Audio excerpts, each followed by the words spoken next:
down the line. But this part is damning. I want to listen here. Senator Lindsey Graham is talking to him about Carter Page and the foreign intelligence surveillance warrant that allowed the FBI to have surveillance on an American citizen who was a Trump campaign advisor, an incredibly sensitive question to put to the courts. Mr. Horowitz said yes, they had probable cause to get the initial warrant. But then, as the investigation continued, they came into possession of other information that cast doubt on some of that information, other information that cast Carter Page in a more favorable light. Here's an exchange with Chairman Graham. What I want you to know is that in January 2017, the whole foundation for surveilling Carter Page collapses. Exculpatory information is ignored.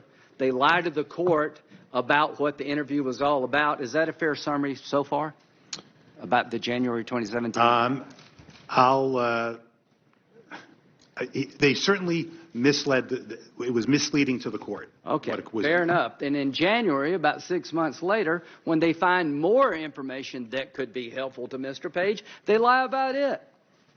Do you feel like Mr. Page was treated fairly by the Department of Justice and the FBI?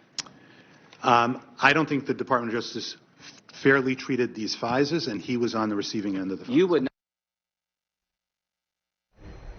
It is striking because Jim Comey would say, well, we had other evidence by this point, so it wasn't just based on the Carter Page warrant. But if you had other evidence at this point to justify continuing investigation, why were you misleading the foreign intelligence? Why was that not reported up the chain of command? That is a very legitimate beef, whether you're President Trump, Carter Page, who was under investigation, or any Republican who wants to cast doubt on this, that law enforcement officials investigating not, John Q. Public out there, although John Q. Public deserves the same respect, but a presidential campaign, now a president-elect of the United States, didn't say, we have a problem here. This is a very bad fact set that is laid out here.